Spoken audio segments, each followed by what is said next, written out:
Good evening, everyone. Welcome to another edition of the Gray Area here on the Black Man Unfiltered Network, simulcasting on the Spartan HQ Network. I'm Mr. Bennett, joined by my partner, as always, This is Sparta! the Ghost of Sparta, aka Peter, aka Panayotis Yasu, my brother. What is going on? What is going on, my man? How was your weekend? Pretty good, pretty good.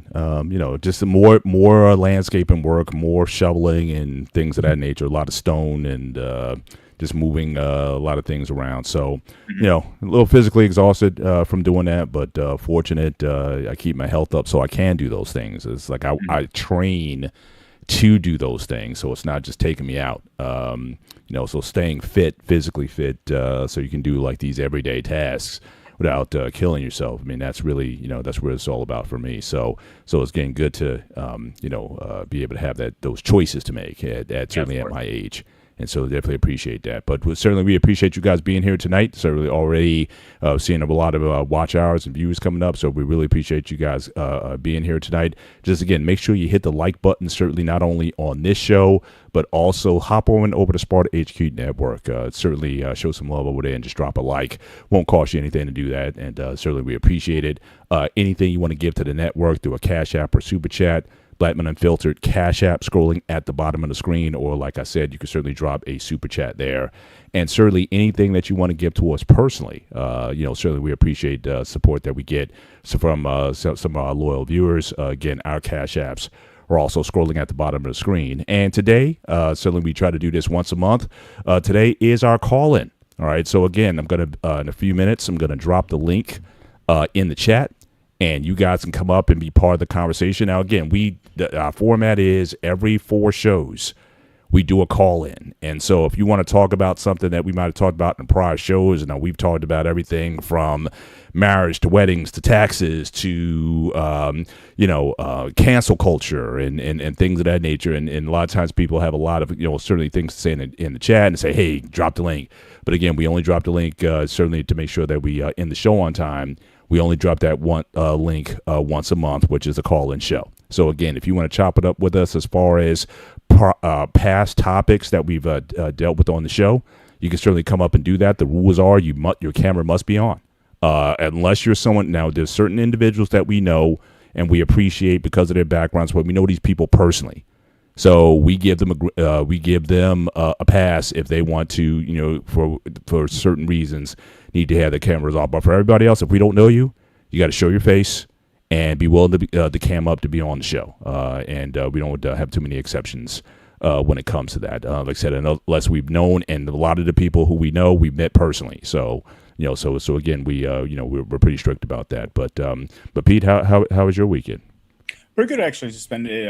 My lady's back from vacation, so spend it with her. Surprised her. She didn't know I was coming up to see her. So let's say she was shocked to see me at the house.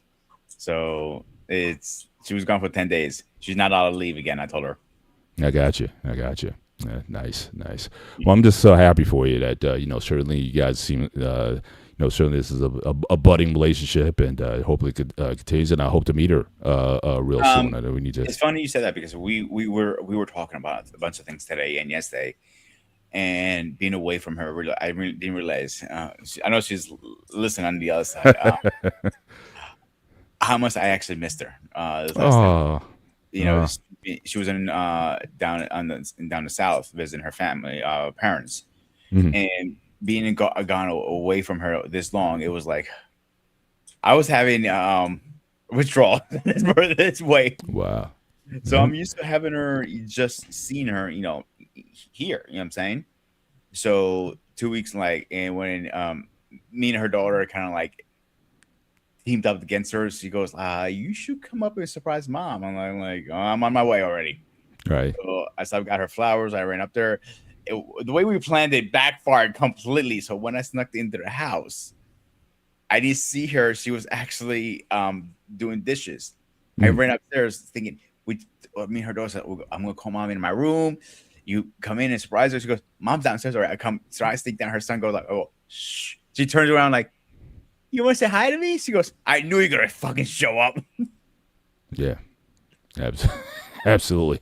I got Eric's always in the building tonight. Certainly good to see you here. So he had a comment. He says, "How you see that twinkle eyes twinkling?" So he's got that twinkling as our little spark going on, looking so cute there. And I got Anton as always, Sock Passe, my Haitian brother. Good to see you, certainly in the place tonight. And like I said, we're going to be dropping the link soon.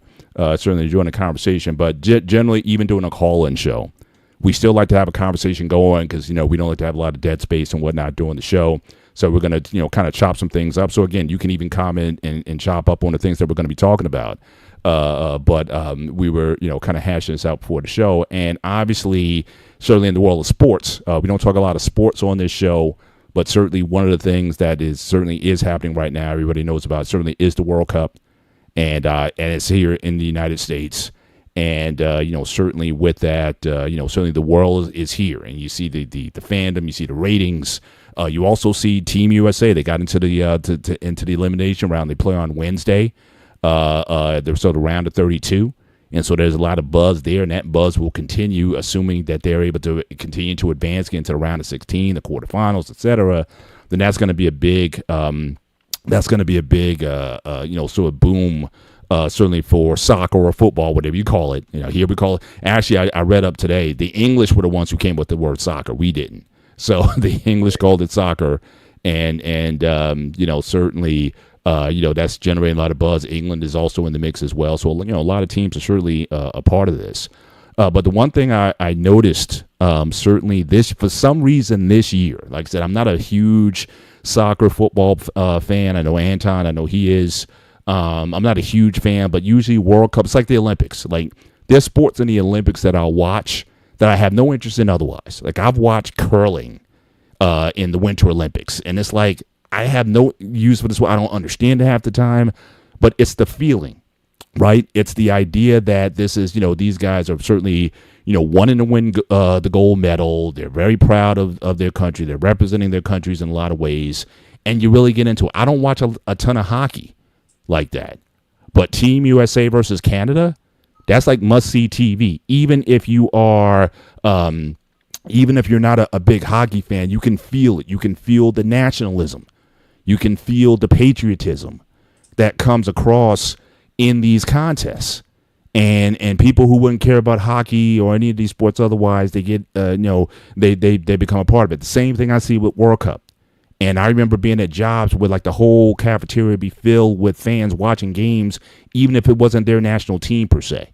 That there's, like I said, there's a vibe that goes with it. So that's always been there. But the one thing that I noticed this year, bless you, one thing that I noticed this year that I didn't see in previous years was the diversity of a lot of these teams. And just given the nationalistic fervor that comes with the World Cup and whatnot, it hit me for the first time when I saw the U.S. team. Now, for years, I knew the goalie for the U.S. men's national team. His name is Tim Howard. His aunt goes to my church. And in fact, Tim Howard got married in my church. I was there. And for the longest time, he was like, one of the main stars because goalie is one of the most important positions there. He was like one of the only black players on the U.S. men's national team. And I look at the team this year, and it's like half the starting lineup is black, which, for me, it just never hit me like that. And then once I started looking around and seeing all these other teams, and their rosters are full of black players. And coinciding with that is the feeling of how some fans, not all fans, but how some fans were feeling about this in their native countries, because not everyone is happy about it. And it brings up this conversation about nationality and ethnicity and who counts as a national, you're a fan, an American. Who's an American? Who's a Brit? Who's a French person? All these conversations came up, and then I went back in our notes, and it also just blows me away how long we've done this show. I went back. We did a show going on almost 2 years ago, which is still mind-boggling to me that this show's been going on. We're going into our third year. of doing the gray area here on the network.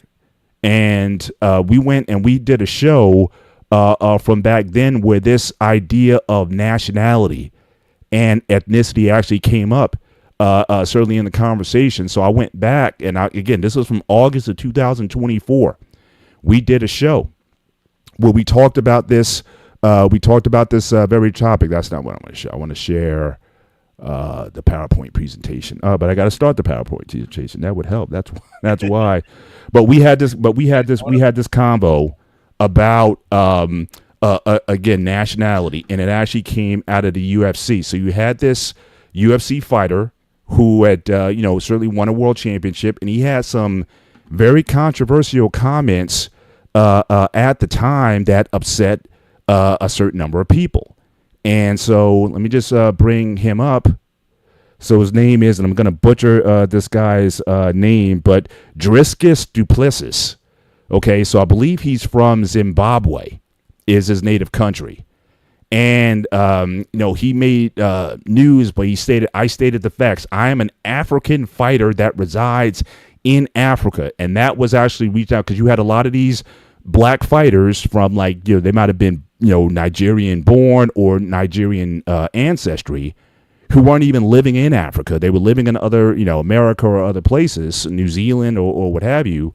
And he made this comment: I am the African fighter that resides in Africa. My coaches, my teammates, everyone is African. And then he had an interview later on. Did those belts ever go? So we talk about for these African fighters, these Nigerian ancestry fighters, did any of their belts go to Africa? Or did they take those belts to the countries that they live in? So as far as I know, they came to America and New Zealand. So New Zealand, you had this guy, I think Airbender. I forget the guy's name, but they call him Airbender. Again, African ethnicity or national, background, but he lives in New Zealand. I'm going to take that belt to Africa. I am the African fighter in the UFC. Myself and Cameron, we breathe African air. We wake up in Africa every day. We train in Africa. We're African born. We're African raised. We still reside in Africa. We train out of Africa. That's an African champion, and that's who I'll be.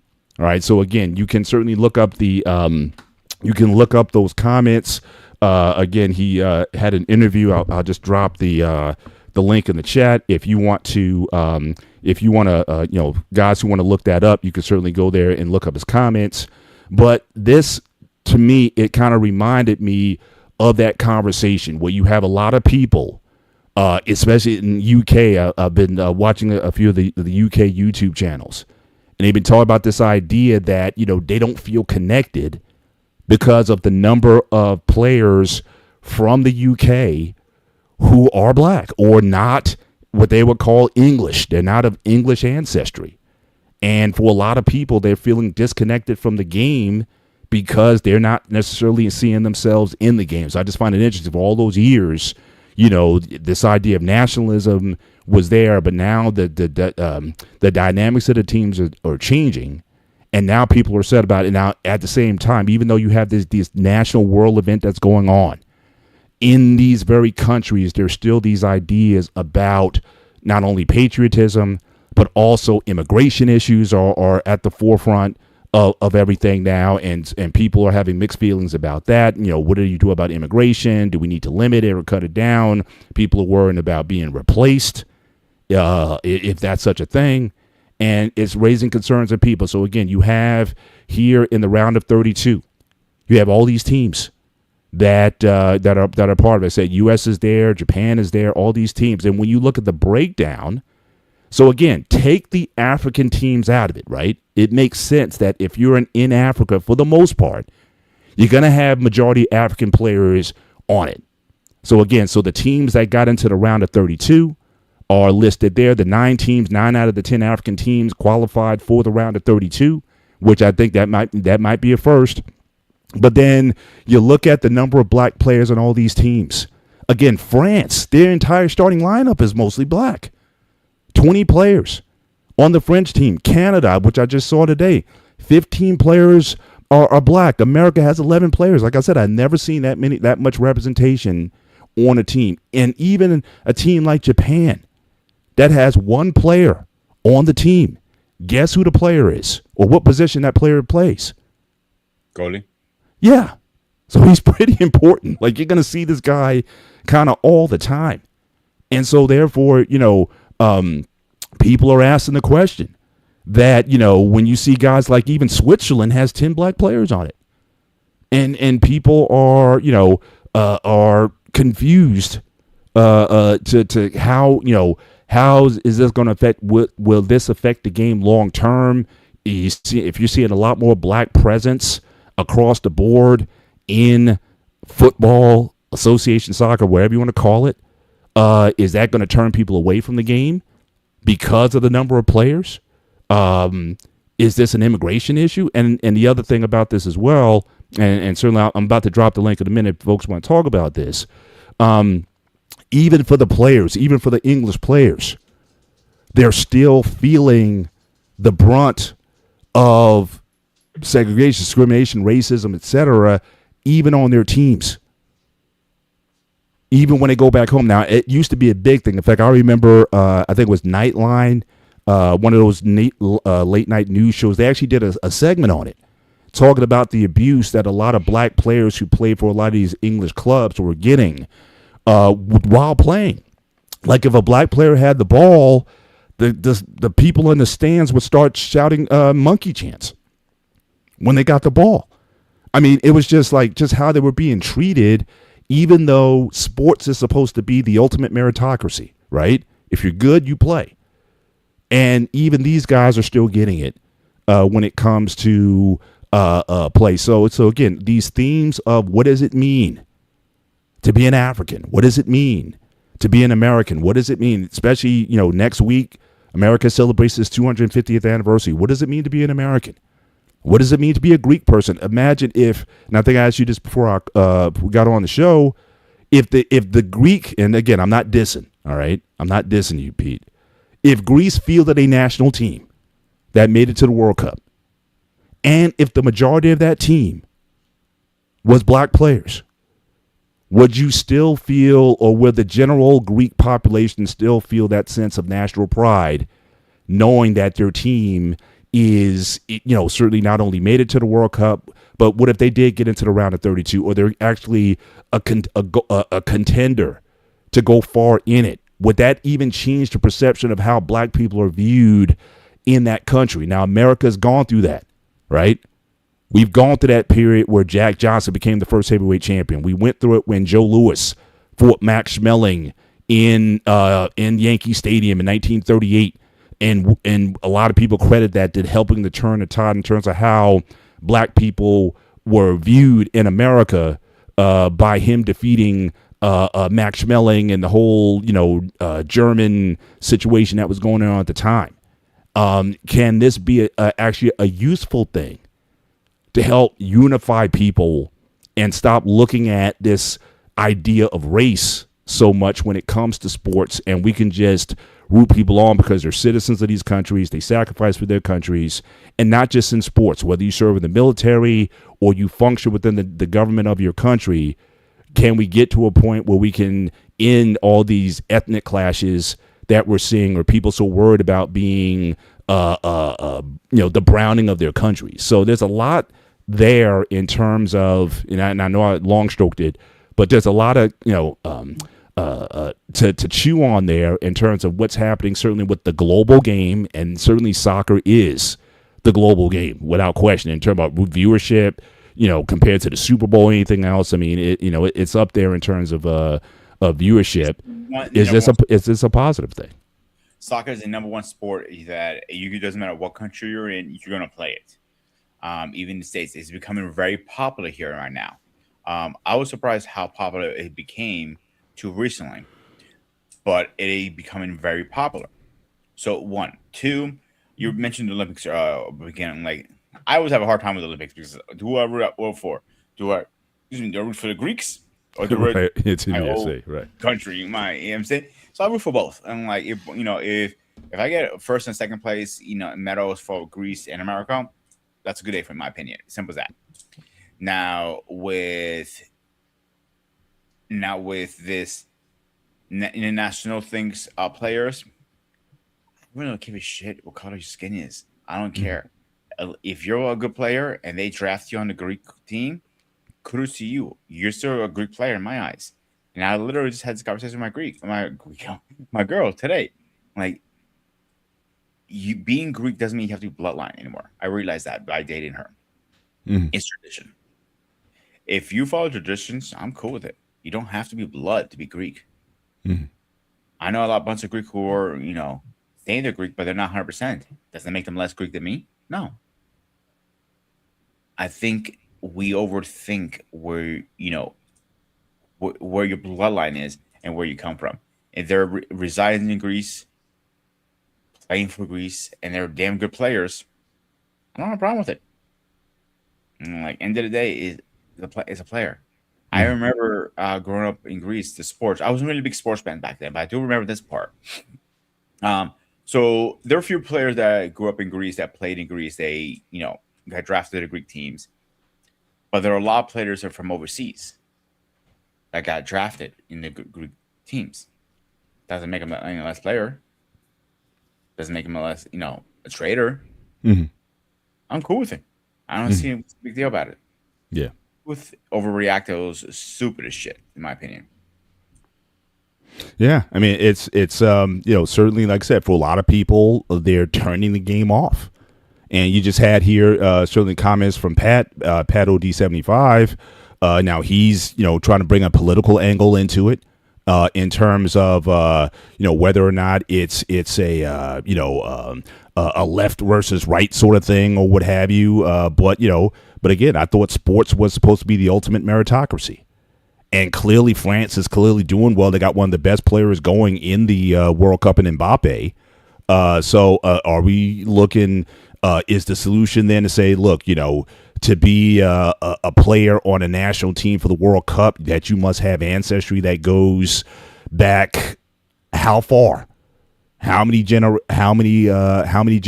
does it have to go back before somebody is recognized as whatever it is, fill in the blank? Now, again, I've also shared my story on this. Before we go on, let me bring our guy, certainly Anton, certainly into the show. Sock Passe, what's going on? Just give me a minute. Can you guys hear me? Yeah, you're a little shallow, but I think can't hear we're you guys. Just give me a minute. I'll be right back. okay. Trying to Okay, figure this out. Okay, sounds good. Sounds good. So, certainly I've shared certainly on the show, one of the reasons why I certainly bring a lot of this up is because, certainly my background. So again, I'm not necessarily a purebred of anything. I identify culturally, and my identity is Black American, FBA, ADOS, whatever you want to call it.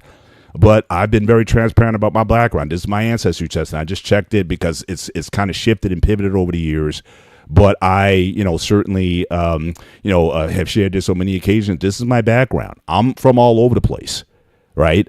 My main nationality is America, because even though I'm almost a quarter Nigerian, and I have all these African ethnicities, but also got some English ones, Western Midlands, I'm 11%. Celtic, Gaelic, Irish, 2%. I got a little Swedish in me. And so if you look at the map here, this is where this is me. This is all the things that make up who I am. But we came to America, and America had a very different view of how they saw people. And whatever my tribal identity was from all these, no one cared whether I was Nigerian or been in Togo or Senegalese or whatever it is, or Central Nigeria. It was all about when I got here and how they viewed me back then. And so here now, my ancestry goes back to 1700. And so every time I've looked at this, it's gone backwards. The last time I looked at this, it was 1740. Now my ancestry can be traced back to the Carolinas, South Carolina in particular, to 1700. So my ancestry goes back in this country before it was a country, before this was even America, before 1776, which we're about to celebrate the 250th. My people were already here. So again, people can ask the question, who is an American? And so those are things that, that people have to, have to reconcile. And so again, when it comes to these issues of ethnicity in terms of nationality and who belongs on the team and who's not and who's really a true Frenchman, as was said earlier, or who's a Canadian, you know, I mean, these are things that people wrestle with. And then likewise with the first slide, who's an African? So Duplessis is saying, look, I'm born and raised here. My people, my father was raised here. We go back a few generations. When does a white person, for lack of a better word, become an African? And at the end of the day, depending on how far back you go, all of us are African, right? Homo sapiens started in Africa. Yeah, that's fact. People don't want to accept that. That is fact. I mean, so again, you know, the only difference between black people and white people, white people have about 1 to 2% Neanderthal DNA. That's it. Black people, we don't have any, unless, like myself, obviously some of my ancestry is, I got some white people. So therefore, I might have a tiny smidgen of Neanderthal in me. But, you know, that's about it. So again, when it comes to these ideas, you got these teams that are representing. You're seeing a lot of brown faces in the game, and it's also interesting to me how when we talk about who are the best people in the game, they want to mention Messi all the time. And I think, you know, certainly as my man Eric talked about earlier, it's interesting they want to talk about Messi, and like Pele just kind of gets pushed to the side. They made a thing about Messi. He scored the most goals in World Cup history, but he's played in like twice as many games. He's played in 28 games. Pele scored 12 goals in 14 games, and he has 3 World Cups. But then when people want to say, well, who's the greatest ever, they want to bring up Messi, who's an Argentinian. And let's not talk about Argentina in terms of their history, but that's another story. But go ahead. Paul, ironically, most people didn't realize Messi's family actually are Italian. So, most people didn't realize. That's a good point, because if you look at Sicilians, originally the island of Sicilian was African people living there. And if you tell the Sicilian, oh man, they're gonna go for blows for you. I'll give you an example. I know this is a different sport, but basketball. Giannis, he's a Greek man who he's an African Greek man who plays on a Greek team. He's one of the best European basketball players right now. Well, I don't care what his color is. Right. And like I said, and you might be, you know, that person who, again, it doesn't matter to you. And I find it interesting that it's coming from you because, again, America, again, for what you want to say about it, America, Canada, they kind of started out multicultural, right? Multi-ethnic. It was they brought the slaves over. You had already the indigenous peoples here. And that's the thing. You had so many different indigenous tribes and peoples here already. Exactly. So America was never homogenous in any sense. And then you had the great migrations that happened over the centuries here. So America kind of has this narrative that it's always been diverse. But you have some very homogenous peoples and populations that until very recently. So Greece, we all know that history, that Hellenistic history, and Alexander the Great, and you know, all that, you know, there's like an identity. A lot of people credit Alexander the Great with the establishment of Western civilization. So, you know, so these you have these homogenous populations, like I said, Japan. But guess what? Japan's population is the most successful athletes, the most famous athletes that came out of Japan. The tennis player Naomi. You know, Osaka. Yeah, her father's Haitian. Mm-hmm. And so, you know, a lot of and you're starting to see in the sports, the Japan's track and field team, the 4x1 team had like 2 black players on it or biracial players on it. So everybody is seeing, certainly in these sports, that you have people who are representing their nation states in the sports fields that don't come from an ancestral lineage of the nation, but nevertheless, they're contributing. Hey, Paul. Yeah. When you get a chance, go back to that graphic you had on the World Cup teams, on the breakdown of players. I want you to go back to that because I want to explain something. I'm not going to go into too much detail because I think I remember we were going to talk about this Wednesday. Yeah. So I'm going to give people a smidge of a good amount of this situation, what I was talking about when I brought up the 98 team from France. Now, here's the thing. I'm going to give you a little bit of snippet of it, and if you guys want to hear the rest, Come out to the One-on-One Sports Show Wednesday, and I'll give you a complete breakdown of what I'm talking about. Now, the 98 French team, when you look at guys like Zinedine Zidane, Thierry Henry, Fabien Barthez, David Trezeguet, Didier Deschamps, not all those guys were born in France. Now, if I remember, Zinedine Zidane is originally from Algeria, then his family emigrated to France. So a good number of the black players that you see playing for a country like France come from former French colonies, like Cameroon, like Haiti, like Benin, like Togo, like Cote d'Ivoire, like Cape Verde, Algeria, Morocco. Cape Verde Tunisia. also. Say again? Cape Verde, is that former French also or no? Cape Verde, no. It's actually pronounced Cabo Verde. It's not Cabo actually a Verde, French colony. Got it. So, no. A lot of the players that you see playing for a lot of European teams are either from the former colonies or their families came from other countries, say like within Africa, and then they live in those countries. Like one of the players from Austria. Here's a very interesting background. His father's Nigerian. His mother's Filipino. He was born in Germany, but grew up in Austria. That's how he became Austrian citizen. That's why he plays for the Austrian national team. A good number of players from Portugal also come from former French colonies, from their former colonies. A lot of players that come from Switzerland. I have family in Switzerland.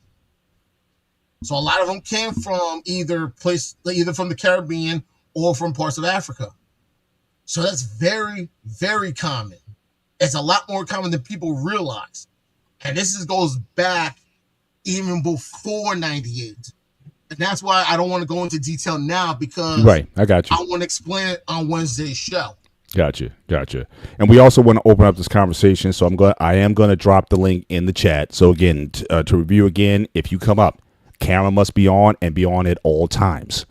Any nonsense will take you off immediately. Okay, so again, link is going in the chat. If you want to come up and be part of the conversation about this or any other topic that we talked about, certainly in the gray area, you're certainly more than welcome to come up and be part of the conversation. So, certainly, we appreciate your participation, but just as always, just keep it respectful, certainly in the show.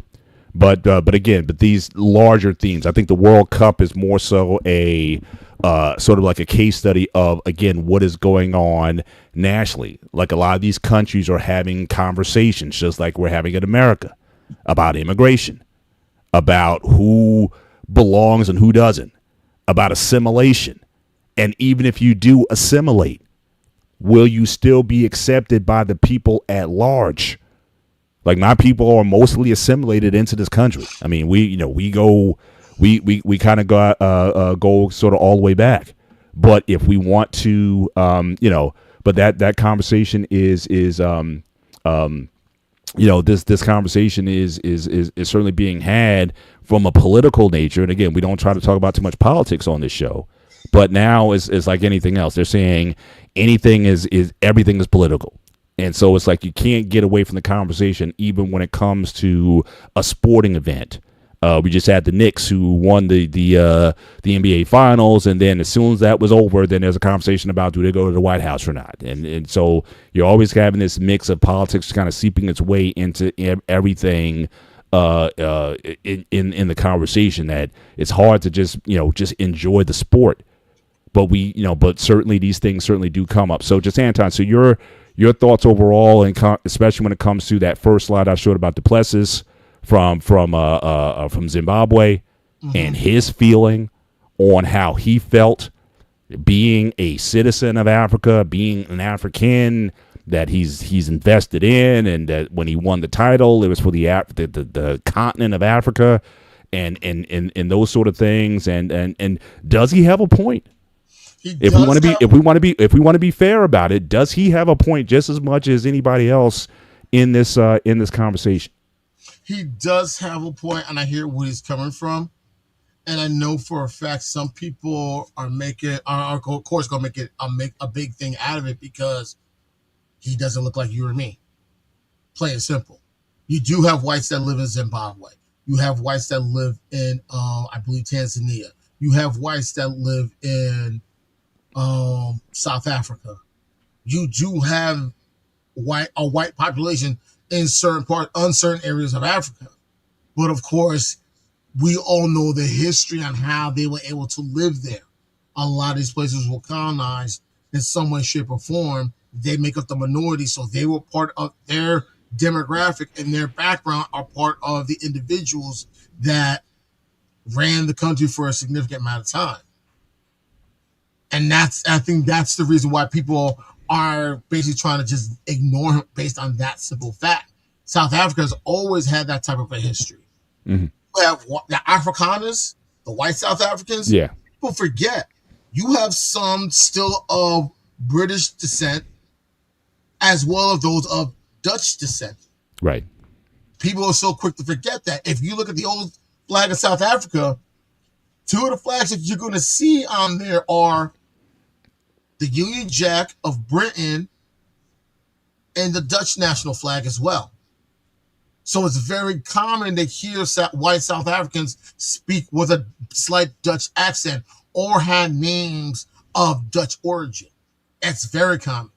And it is common to see white South Africans that have names basically of British ancestry as well. So I'll give you a better example, Anton. There were I can't remember Asian country. They were conquered by the Mexicans. So like I have a last name, and one of my chefs are like that. He's Asian, but he has the last name of Gonzalez. That's a Spanish name. So that is a common thing too now. Perfect. Yeah. I'll put it like this. I have a friend I used to work with at my job. He's a Peruvian national, but he's Chinese on his father's side. Mm. And also the former president of Peru, his name is Alberto Fujimori, mm-hmm. Peruvian national of Japanese descent. People forget that a lot of other countries have emigrated to other places as well. How do you think Brazilian Jiu-Jitsu got started? The significant number of Japanese that emigrated took the art of judo to Brazil. You take judo, mix it with capoeira, and that's basically what led to the foundation of what we now know as Brazilian Jiu-Jitsu. One of the most prominent fighters that ever come out of Brazil, other than Anderson Silva, Lyoto Machida, Brazilian national of Japanese descent. So this has been going on for a very, very long time. Right. And it's not just new when it comes to soccer. It's like that in a lot of other sports. You'll see it in football. You'll see it in baseball. We've seen it a lot in basketball. You'll even see it in hockey too. Mm-hmm. Player I remember that played in the NHL, his name was Johnny Oduya. He represents Sweden, but his father's African. I think his father's Nigerian. But he grew up in Sweden, so that's why he plays for Sweden. Another player also that plays for Sweden, Mika Zibanejad. He plays for our beloved New York Rangers. Grew up in Sweden, but his family's originally from Iran. Gotcha. So it's very common. It is very common to see athletes representing particular countries, but when you look at them like they're American or they're Swedish or they're Australian, like the team for Croatia, at least given those players that play for Croatia, a significant number of them are Australian. Right. But they are of Croatian descent. They had the choice to either play for Australia or to play for Croatia. Some chose to play for Australia. Some had an opportunity to play for Croatia. Right. I guess where I'm kind of driving this, again, for those who are joining the conversation, again, this is a call-in show. So certainly you're free to come up. Again, the rules are, again, camera must be on at all times.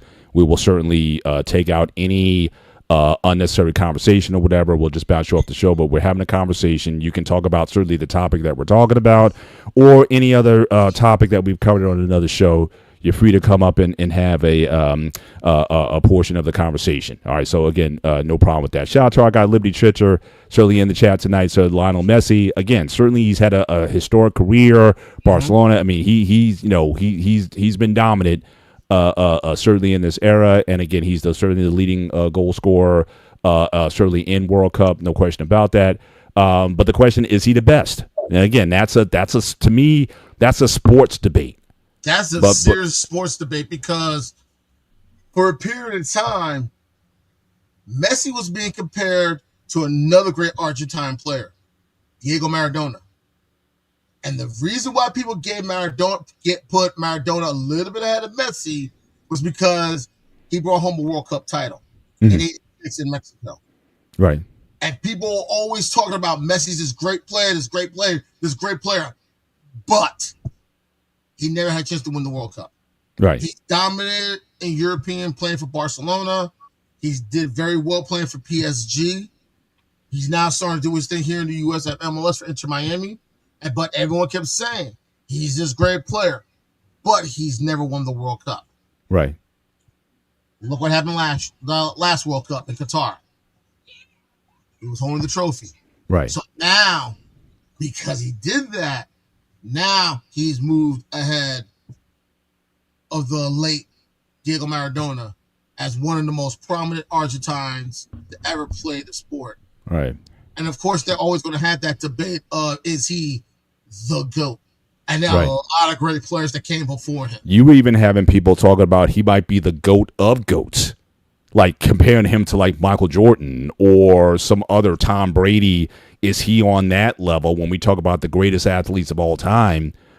Is he up there with those guys? Can he be part of that conversation as the GOAT of GOATs? So, certainly I'm happy to have the conversation. But my thing is, even in the world of hockey, even then, soccer, football, again, I look at Pele. Now, again, obviously you had fewer teams back then, and again, it's hard to compare era. And even in soccer, although I would say in soccer, I'm not seeing, you could probably speak to this a little bit more, I'm not seeing the evolution of the player in terms of physique, right?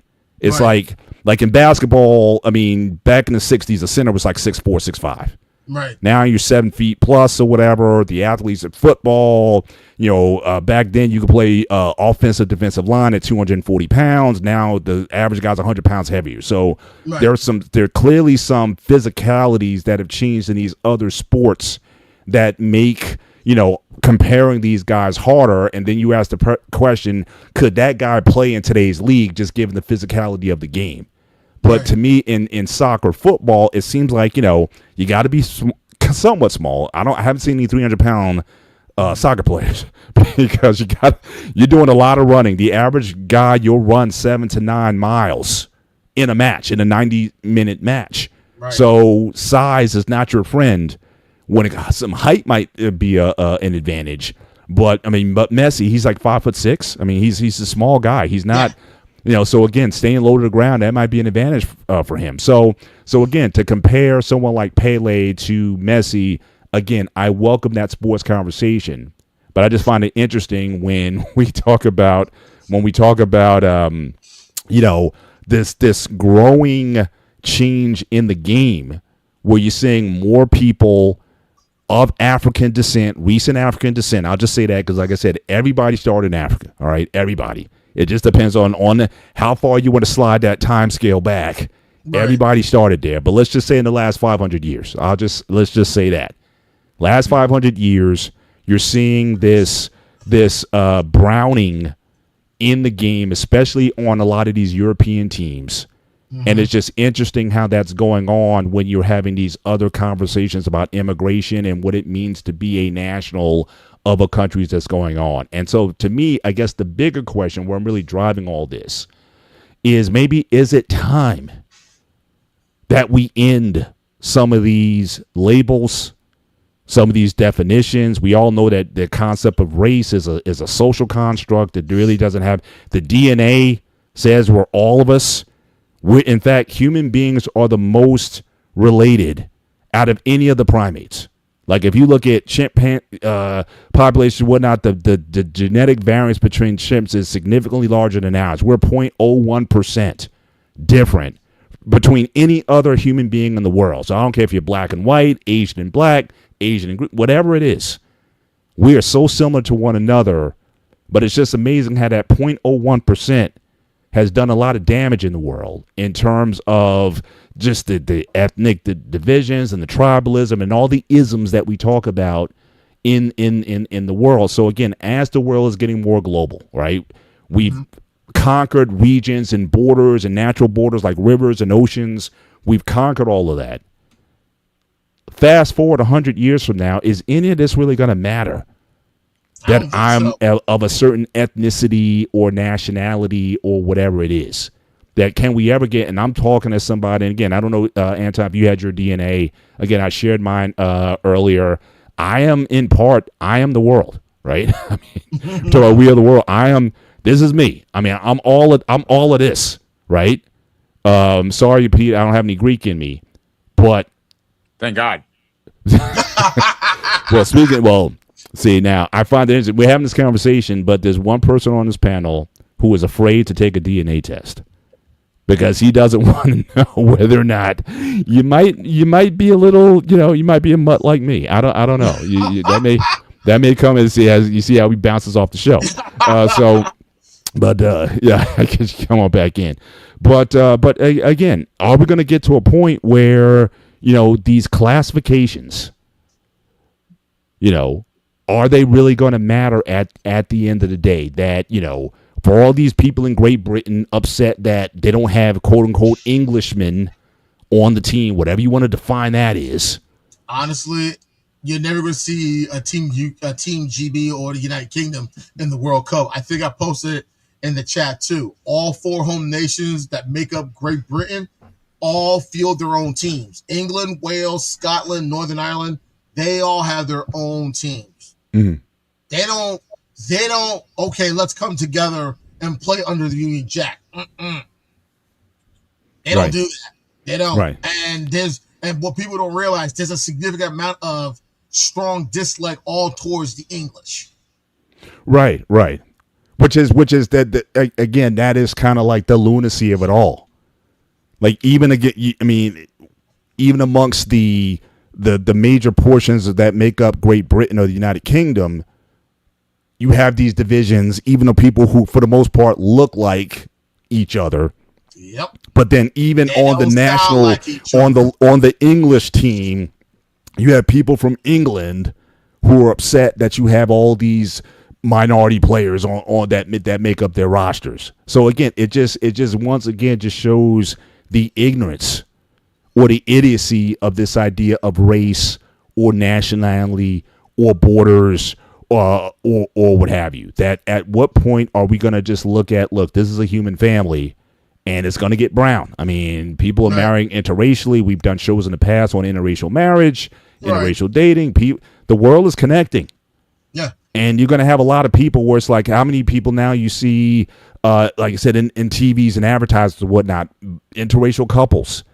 In here, they talk about in the UK and all these different markets where like people are marrying. I mean, it's just the reality of the world. What can I tell you? Human beings are attracted to one another. It's very common, and ironically, a lot of people forget a good number of players that play for the U.S. team, and this was a debate that happened with the U.S. team at one time, was do you bring in, good to see you, Braxton, as always, do you bring the players that grew up here in the States, or do you bring the players that are, say, playing in Germany? Like, one of the issues I remember they had with the U.S. national team was they had at least 3 players who grew up overseas will play for the U.S. national team. Like, one player was Jermaine Jones, American father, German mother, father was American serviceman who stayed in Germany, born, raised, grew up in Germany, came to the States to visit family and everything else, earned American citizenship through his father. Came up, did play for Germany, I think, at the junior level, was never given an opportunity to play for the senior level, play for the United States.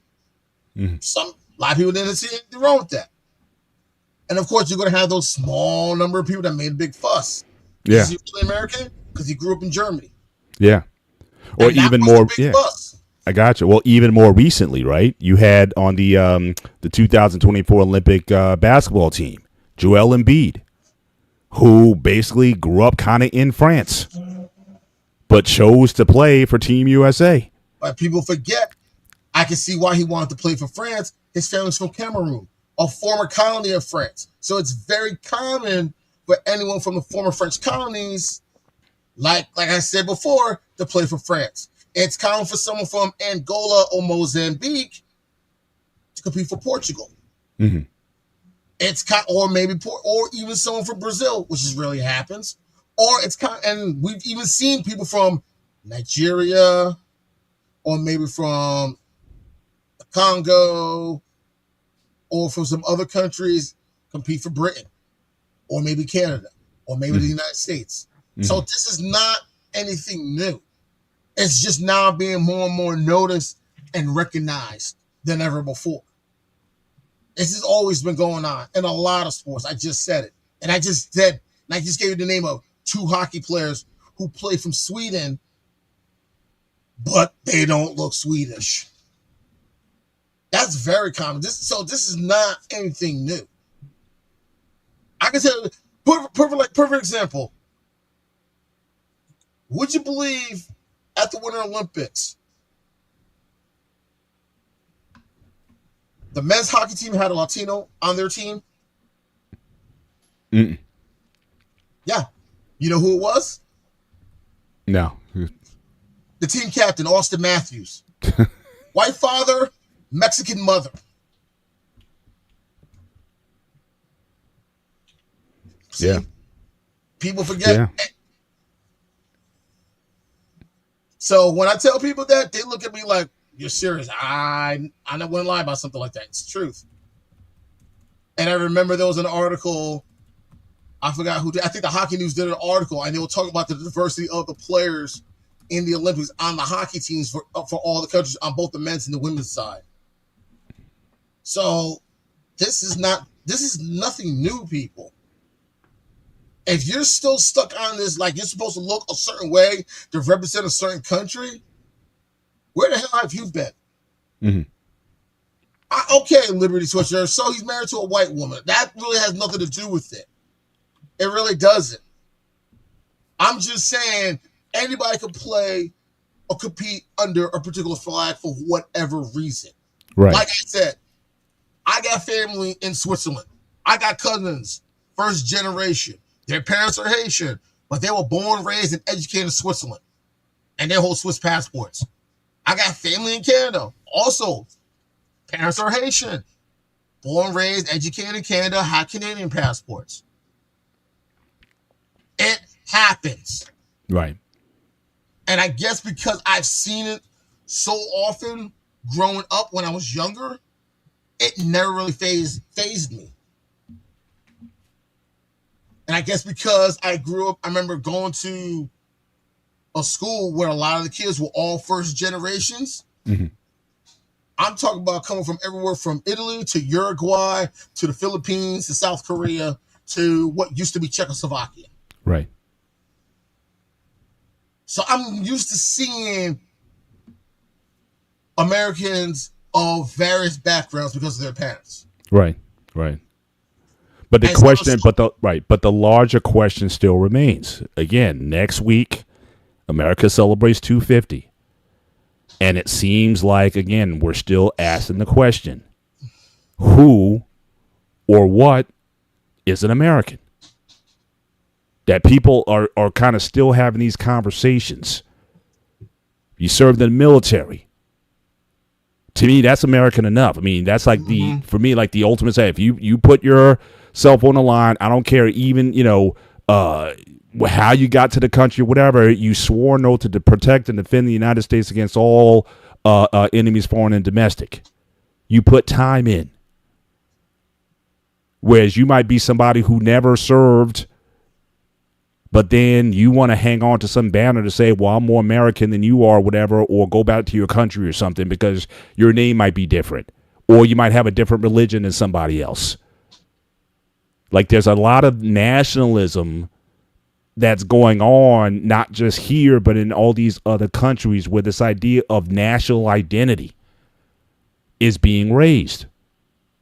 And I'm asking, is this the conversation that we need to be having?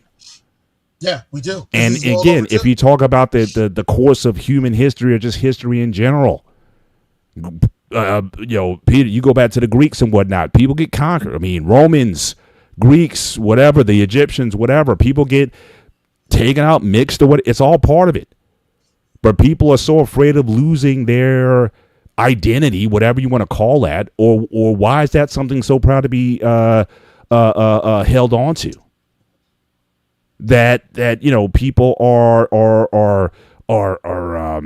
wanting to actually implement policy to say if you don't meet a certain standard, as long my thing is as long as you're law abiding, you obey the laws, you pay your taxes.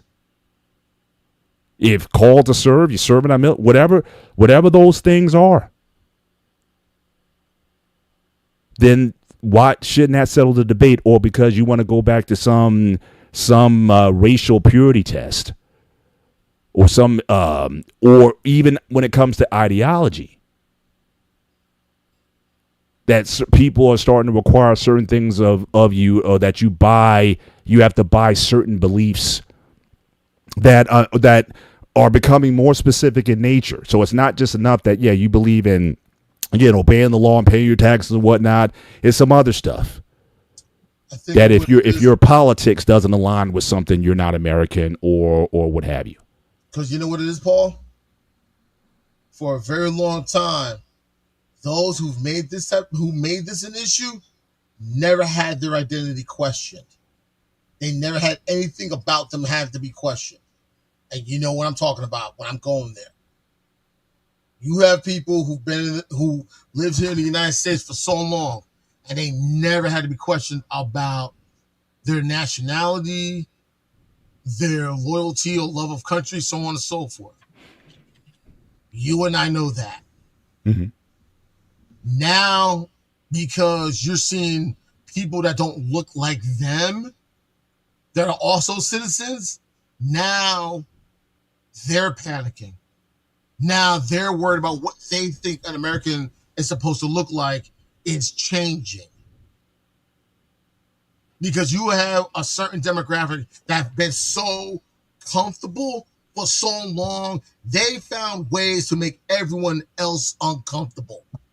And now, for the first time in a very significant amount of time, now those who made others uncomfortable are now starting to feel that same discomfort, and they don't like it.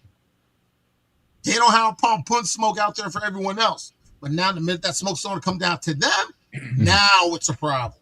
And now you just said it, Anton. People are getting uncomfortable with the fact because, different people are playing in these sports, not where they consider themselves as Greeks, as Americans, as Africans, as UK, whatever. I don't give a shit. If people thought more about like, hey, he's a player, he lives in the country, I accept him. We're in a better world. And I think these walls are so high up now. And we went backwards. We had, all these basketball players, baseball players, break these rules saying, I'm playing. Even musicians saying, hey, I'm not going to go into the outhouse to have dinner. I'm going to sit down in the dining room. So we're going backwards. Why do we give a shit about his skin color? Is he a good player? Does he bring me a trophy home? That's what I want. Yeah. It used to be like you said, Paul, the middle ground was sports. I guess we lost that now. Yeah, it's like that's becoming political. And again, certainly this comment is being raised by Matthew Powell. Hopefully I'm pronouncing that right. So instead of working together to make changes like we did the last 126 years, we should make other races on top to get revenge. Now, I'm not a killmonger in this conversation. I'm not trying to be, we're not saying, put everybody else down so that we can feel better about ourselves or whatever. But we're talking to the irony of these conversations and the irony of how these ideas of nationalism or who is who or who belongs or what have you, how silly these arguments are. All you need to do is just slide the time scale back. It's just interesting how some people talk about the invasion of whatnot, but at some point weren't the British or whatever, weren't they the invaders? Weren't the colonizers, if you will, the invaders at one point in time? Mm-hmm. So it's interesting now. Everyone's so scared of things but again, it all depends on where you slide the timeline. And I'm just saying, just in general, I'm saying that a lot of this stuff just doesn't make any sense. And this idea of, again, identity, that we can't just be human beings. Yeah, you want to be citizens of a country or what have you, but again, are the people productive members of society? Are they, are they adding to your bottom line or not, regardless of what country that they come from? But then somebody being of a different hue, or you're afraid of your community browning. I mean, what is the, again, someone has to explain that to me. It's like people are doing good. They're representing your nation. You're not hearing any scandals. These guys are going out there giving their all to try to win pride and national acclaim for your country. And when they get back home, are they even? And again, it's like we kind of went through this, Anton, decades ago, right? When Muhammad Ali won the gold medal, 1960 Olympics in Rome, came back home and couldn't get a hamburger. Yeah. Because, that's going on. Jesse Owens, they just go back in time. And it seems like now it's like a lot of these nations, a lot of these European nations, they're kind of having like the same conversation now. That you're talking about, people who are moving and operating in ways not prior, and people are having a problem still accepting them as part of productive parts of the society. It just seems like we're having this conversation all over again. You know what it is? The problem was this nationalistic attitude has always been around, but you always heard about it in Europe. Like the nationalistic attitude in France, for example, I remember started because of this one person. The Nationalist Party there started because of this one person, and he passed away. He just passed away, I think, a couple of years ago. Jean-Marie Le Pen. He was a former French soldier in the military. He was involved in African wars. That was the time when France pulled out of Vietnam because they couldn't win that situation, and they were literally fighting to hold on to their colonies that they had in Africa. And after the French came back defeated, when a significant number of those countries all gained their independence from France, basically giving them the bird, saying, we're our own nation, we don't need y'all anymore. That's when he started having his attitude. And at the same time that happened, that's when the same segment of those populations from North and Western Africa and some from the Caribbean started to emigrate to France. And then that's when they start having this attitude all about, oh, you're not really French because you're this, you're that. And I tell people one of the ugliest situations I remember happening in France was someone referred to me as La Sale Niger, dirty Negro. Mm. And I remember when we first went to Paris for the first time, and the person was looking at my passport. And he found it hard to believe I have a full French name. Full French name. First name, last name, French of origin with an American passport. And then he sees me. And he finds it hard to believe. He's thinking I'm from Cameroon, or I'm from Cote d'Ivoire, or I'm from Senegal. I said, no, I was born and raised in the United States. My parents are originally from Haiti. And then he really didn't like it because even still to this day, the French still have this issue with Haiti because how Haiti gained its independence from them. And there's still some French people still to this day that still have that bug up their ass because of it. And I don't care. Mm-hmm. Mm-hmm. So, to me, I just feel like the problem with the powers that be, especially here,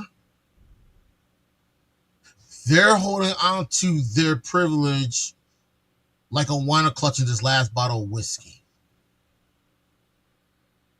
The other way I could put it like this: people like to see the United States as this great empire.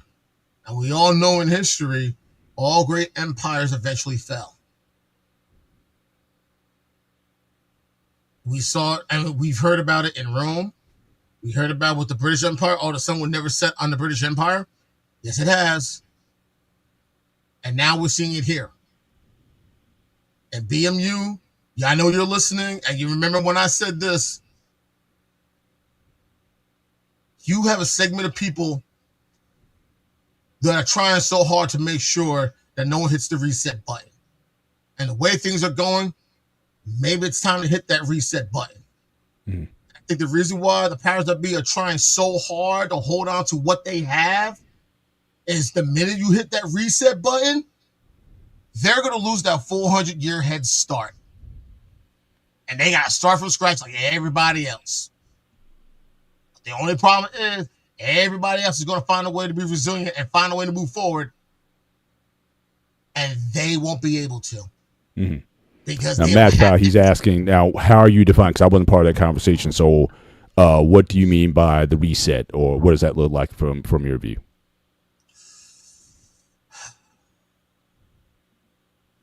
My best way I can describe the reset button is everything that was kept from people about the ugliness of the history of this country all comes out. Everyone finds out the ugly truth about everything that has happened.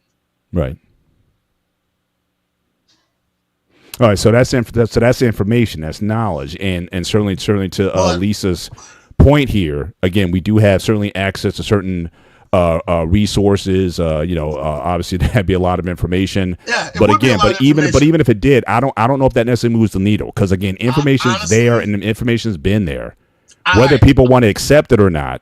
And we talked about that last week when it comes to, again, the idea of cancel culture. Again, the idea is a lot of times is that when we find out things about people or circumstances or events, what is the reaction once we find these things out? Some people, look to either embrace change, but it seems like the majority of people seem to just want to sweep it under the rug. It's like, don't tell us about these things, because they simply don't want to hear it, because they kind of know what the truth is, but they don't want to address it. Okay, I'll put it like this then. Since people really want to know what I mean by the reset button, this is what I mean by the reset button. And if you hear these terms, you know where I'm going with it. It may have to take a Red Dawn, designated survivor, red man in the high castle type scenario to happen in order for the reset button to be hit. And if you know what I mean by designated survivor, man in the high castle, or Red Dawn, that's where I'm going. Now, I'm not saying it is going to happen, and I'm not saying I want it to happen, but something tells me that will happen. And if you know what I'm talking about in that aspect, you know where I'm going with it. And ironically, a lot of people who served in the military know what I mean by that. So I'm just going to leave it at that. I don't think he's. I know Liberty's asking for more information. I don't know if he's going to go there, but all right, okay, go. All right, Liberty Twitcher. Since you put it like this, if you've seen the movie Red Dawn, and I'm talking about both versions, if you've seen the series Man in the High Castle, if you've seen the series Designated Survivor, it's going to take a situation at those levels for the reset button to be hit. So here's the thing. So a couple ways I can take this. So giving people all that information, a lot of people are not going to accept the real information, unfortunately. Tony, you know this. I know this, and we all know this. What is real, where facts are, and what is they want to believe is two different things. So I want to bring up the ancient games for a second. During the ancient games, you had all these different gladiators, competitors. It didn't care what color of skin you were, where you came from. You competed, and you didn't win a medal. You were doing it naked. You got a little olive branch over your head, and that's your reward. Maybe when you get back to those times again, and not caring as much where you come from and just competing for the sport. And during wartime, if the games were during war, wars were stopped. They were paused because the games were more important. That was peacetime. Am I the only one who thinks we should go back to that time? Well, you can say go back to that time, but I think what Anton is alluding to, it would have to be something cataclysmic, or we get visited from somebody, right? if there are those alien files are supposed to be released soon, so if there are in fact aliens or something but it's like anything else. People oftentimes have to be scared into a situation just with human history being what it is. For the most part, human history has been bloody. It's been revolutionary. It's been a point where, again, people just don't tend to make, certainly leaps in change or mindset unless they're forced to.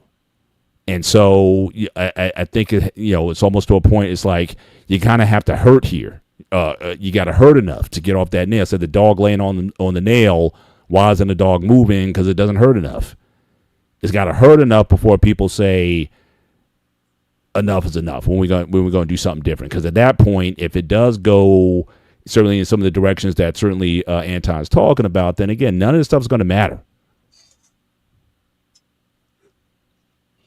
And so that's really where it's at for me anyway. But certainly for those who came in late, this is a call-in show. Certainly the link to the chat, if you want to be part of the conversation, again, the rules are camera must be on at all times.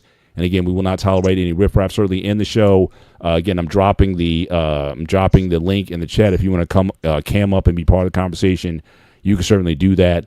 But Anton, I don't know if I got your commentary early on. So how this show started, we actually went back to a show a couple years ago. So we're talking about obviously with the World Cup being the current news.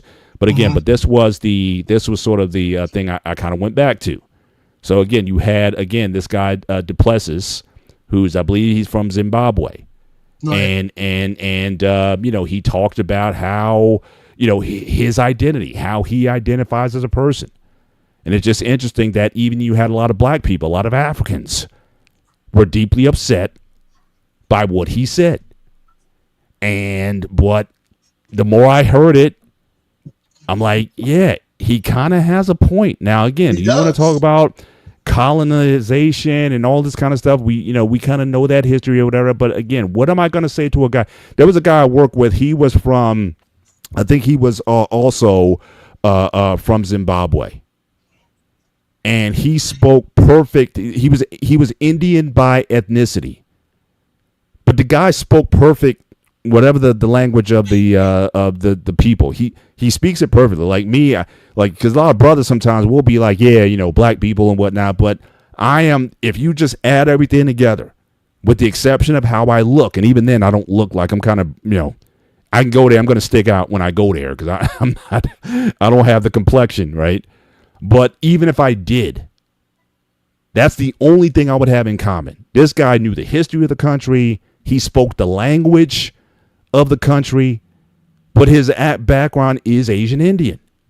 And again, you have Asian Indians that have communities in Africa. Remember what happened with Uganda a few years ago, with these Asian Indian populations and stuff, and some of the tensions there. You got countries like now you got Trinidad and Tobago or Guyana. Yes. It's like half black, half Indian. And it's interesting when my family, we went to Jamaica about 3 years ago, our driver, he was, just taking us around on tours and stuff. I asked him, he looks Asian Indian, and he knows his ancestors from there, but he has no idea. Like, he is Jamaican. He is like, he's got the accent. He's got all of the, the culture down. That's who he is. Yeah. He doesn't know if he's from Northern India, Southern India. It doesn't matter. So your thoughts on Duplessis and certainly the response, because a lot of times when we talk about these things, we look at it from the perspective of, again, Europeans looking at black people or people of color. But this guy kind of flipped the whole conversation on his ear, looking at it from the other side. So how do you, yeah.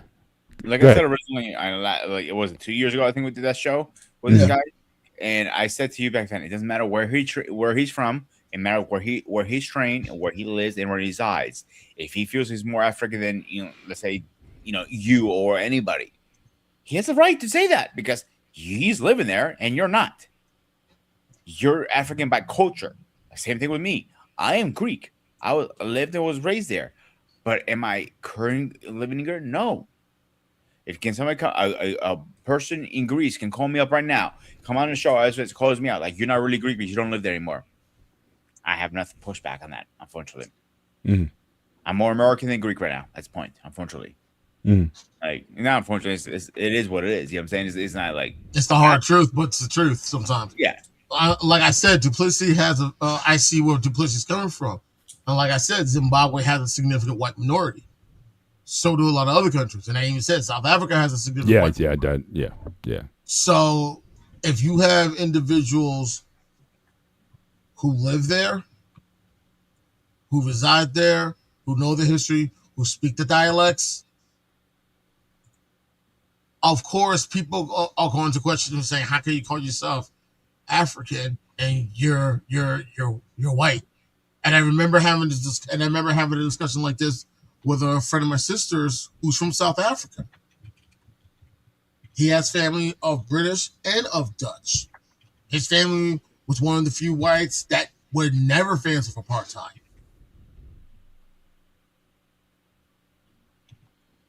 But he speaks Afrikaans. He speaks English. Yeah. You know. And he honestly said, while black people could give him a hard time saying, well, you're white, he says, I'm more African than you are because I was born and raised on the continent. Yeah. that's scary hard to say, but that's kind of hard to you can't deny that, you know. And to me, if anything, it's almost like a celebration of humanity. The fact that we can be in so many different spaces and places, regardless of where we come from, that we are amongst the most adaptable species on the planet, that we have this mobility, we can be in all these places and establish identity and cultures and roots anywhere.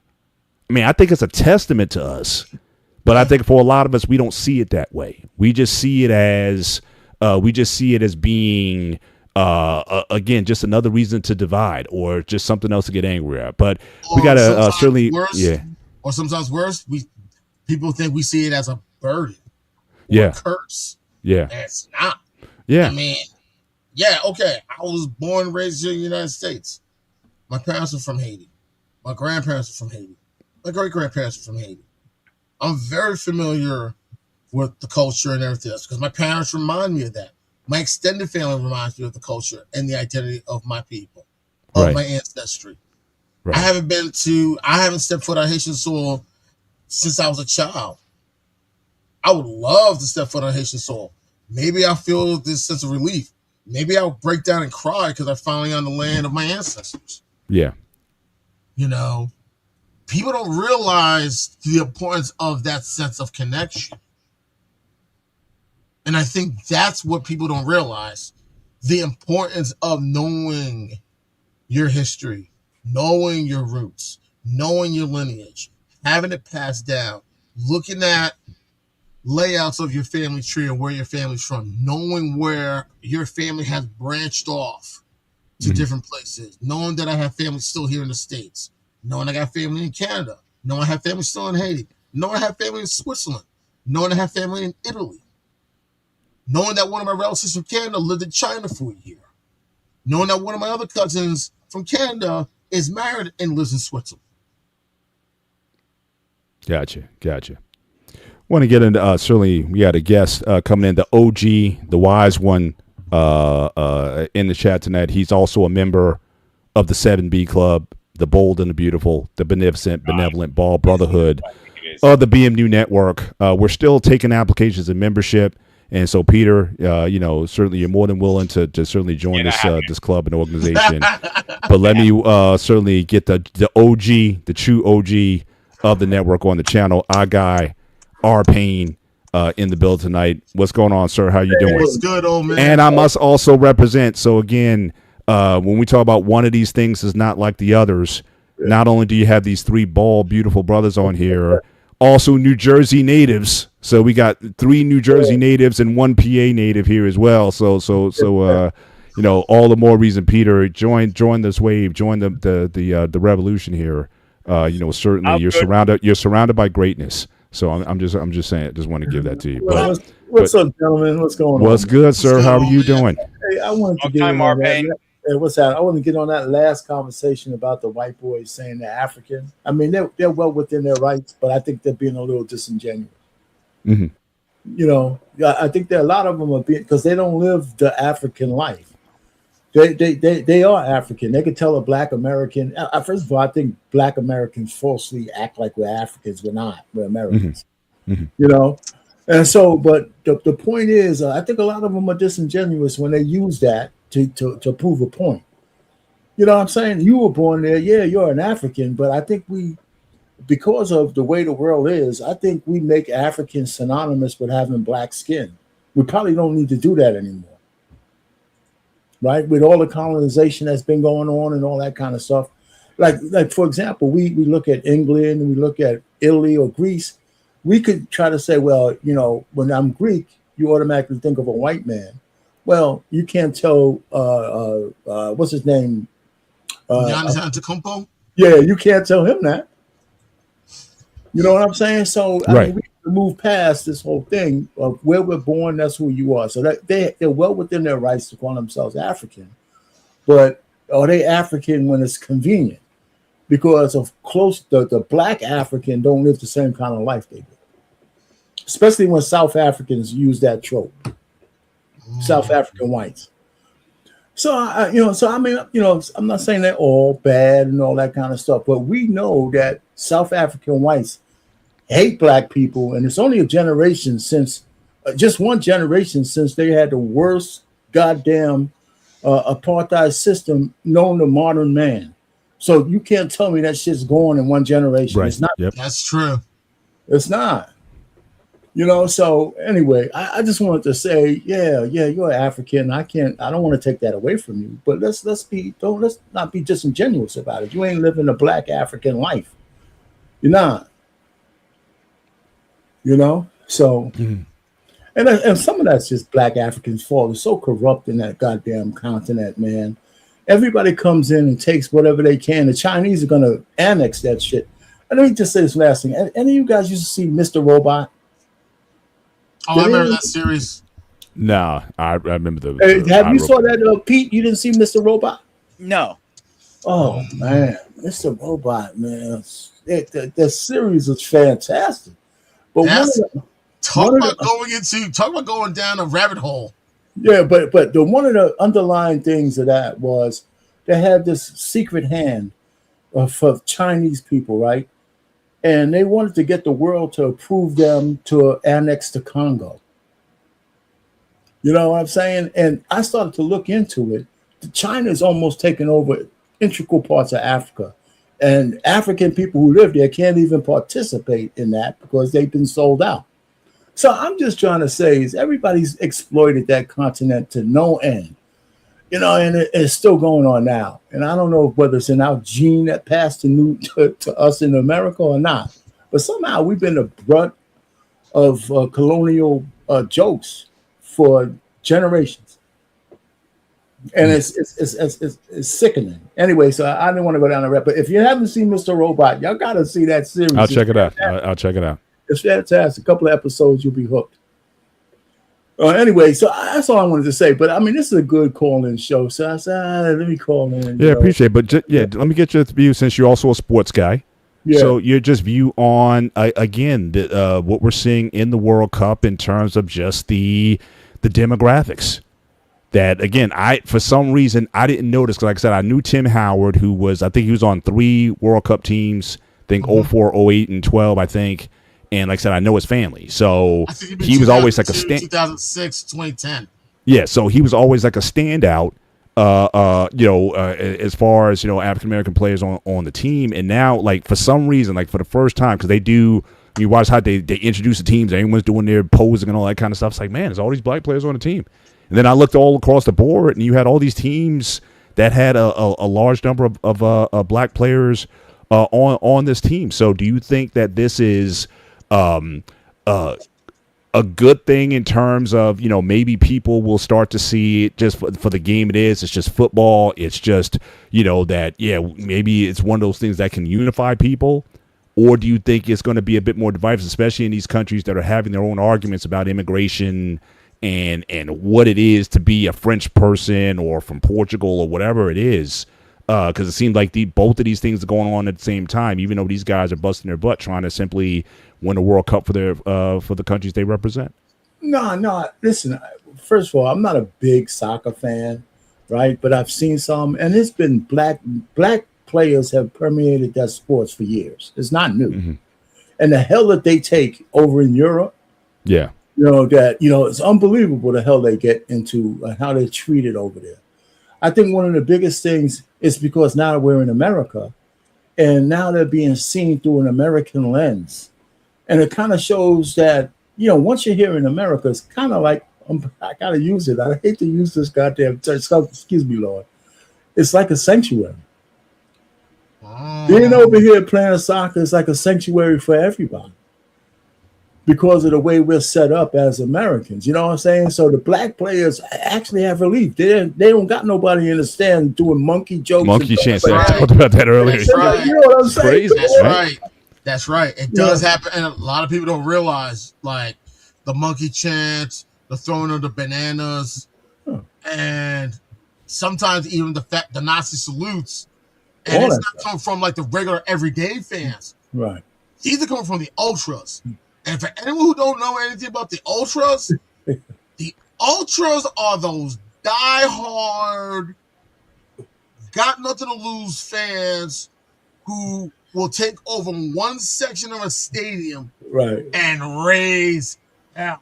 Yeah, these guys, you'd be seeing them riots at these games and the riot police coming out and stuff. I mean, there have been some of these games get violent. I mean, let me finish just a little bit though. Yeah, man. go ahead. Even in soccer, soccer is a very athletic sport. So none of us should really be surprised that it's going to be, populated by a lot of black people. Mm-hmm. If you want, I don't know. Hey. Well, what's wrong with saying that? I mean, I'm just kidding. You know what I'm saying? I mean, what I'm saying, that's pretty funny. So I just think that if you want some players to win, you're going to have some black players on your team. They don't necessarily have to be the best, but Yeah, well, I brought up Japan has one black player, and he's the goalie. The goalkeeper. Yeah, so he's like the most important. And at one time, and Paul, at one time, they actually did have a Brazilian on their team too. He played for Brazil. He was born, played in Brazil for a period of time. So people thought his career was over. Moved to Japan, helped start the J League, their top league. Played there for a significant amount of time, earned citizenship, and played for their national team. Hey, ain't it great to see all the white folks and all the visitors from the rest of the world coming here to America and actually extolling what they've been told about this place is not correct?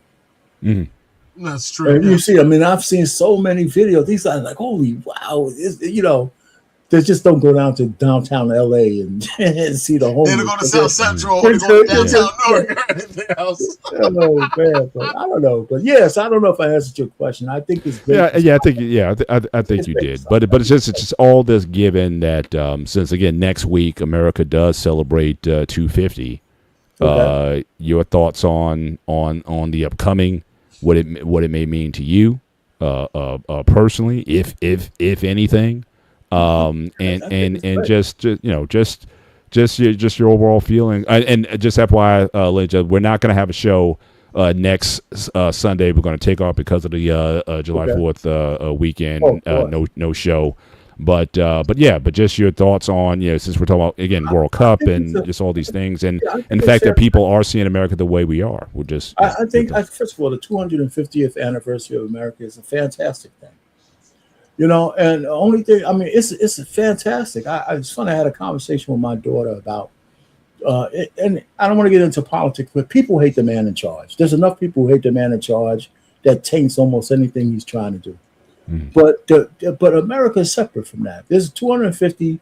As black people, we like to tend to say, well, that's not our 250. Well, the hell it ain't. To hell it ain't.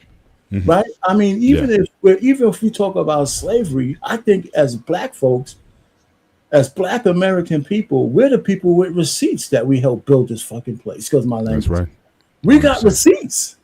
We 100%. Got generations of receipts. I don't want to hear anybody say that we can't celebrate 250 years, even if our freedom is only 150 years old, or 110 years old, 100 whatever it is. Right, so the point is, a lot of the stuff that's going on, we've already paid our dues. And so, whatever the celebrations may be, we should take pride that the country is living. That's why I'm so conservative. Now, that's why I don't like to just give it away from people trying to come here for free. We paid a lot of dues for where we are as Black people in this country, and we shouldn't be giving it away for people who just want to come hang out. You know, so I think the 250 is great. Whatever they got planned, I'm all for it. I'm all for it. I put it like this: there's a lot of things that happen in this country. We all know that's bad, and there are a lot of things that are good. So yes, it's a bag of mixed nuts, and a lot of people have contributed to the founding and the growth of this country. Not just the Black slaves or the indigenous people who were forced off. Hell, even my people contributed. The city of Chicago, founded by someone of my background, Jean-Baptiste Pontesap. Most people never knew that. He is the first official resident of the city of Chicago. Most people never knew that. Also, my ancestors fighting for our independence, defeating the French to gain our independence. We were the reason why the Louisiana Purchase took place. So you think France just gave away that land just for the sake of it? Hey, you guys want this? Hey, United States, you want all this land from Louisiana all the way to the west just for the hell of it? France was nearly broke. And we're the cause of that. And my people take pride in that too. You're welcome. There are a lot of people that have helped contribute to the building of this country. Whether you were the slaves on the plantation, my ancestors who fought, Native Americans who've already been here, the Asians who helped build the railroads, the Mexicans that were here that also fought as well against the Spanish. A lot of people helped build this country in so many ways. Yes, there are a lot of things that are wrong. But we should learn from the negative of the past and try to build a better future. Not only that, we look at what happened, we know what's wrong, let's not go back down that road. Plain and simple. And I'm not going to say plain and simple, it's not that simple. Right. But the only way we can flourish to move forward, we have to acknowledge, accept the fact of the things that happen, the atrocities, and all the garbage and the nonsense and the bullshit. We have to accept that. What do you mean by that? What do you mean by that? What do you mean by we have to accept it? What do you mean?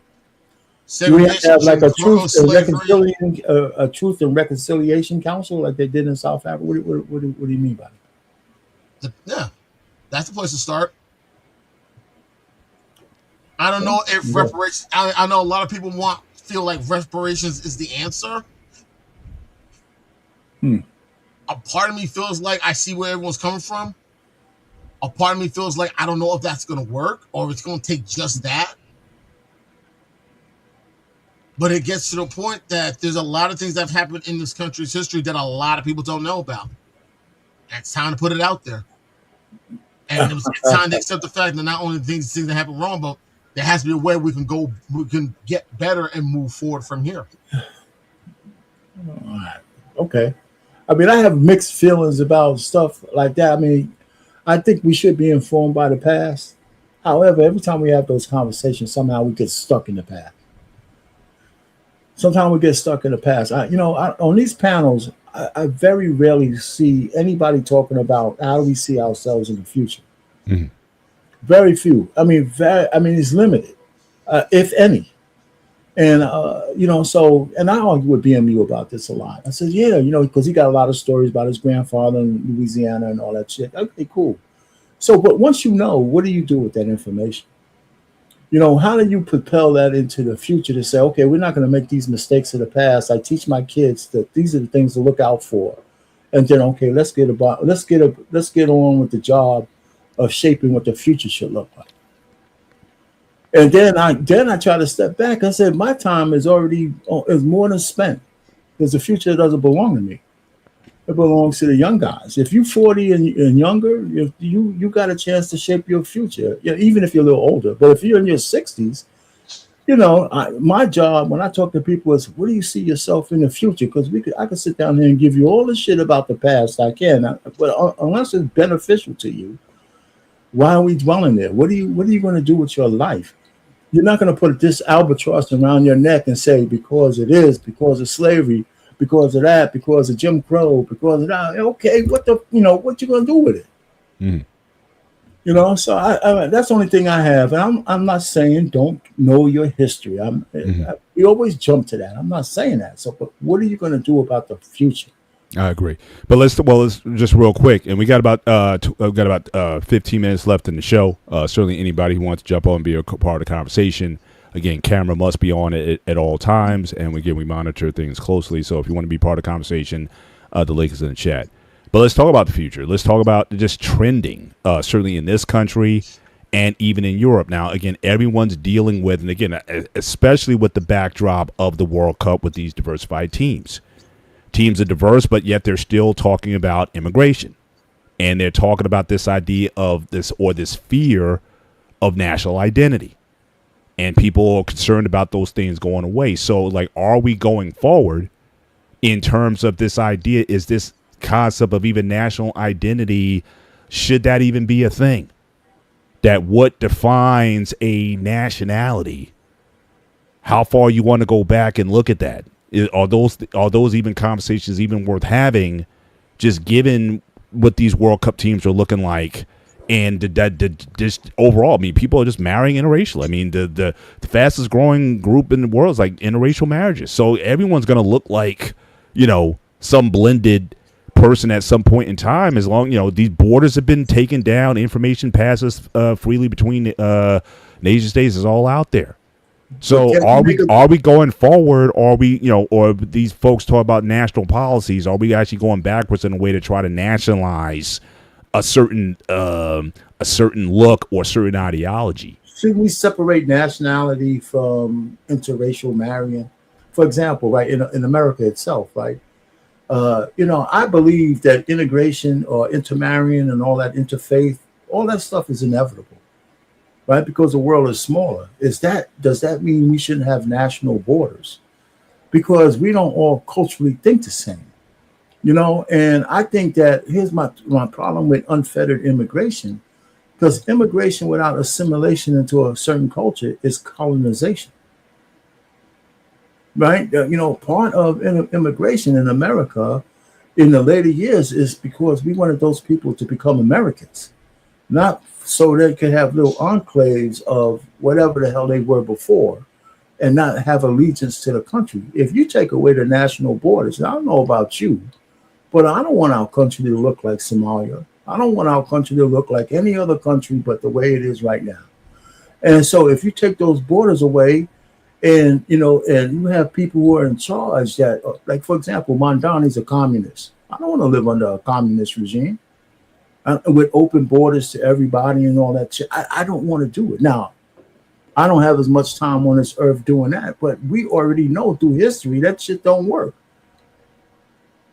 It takes away the human element of success and of achievement, because they're going to take away what you've earned and give it to somebody who doesn't deserve it. So I'm just saying, so intermarrying is not the same thing as having national borders.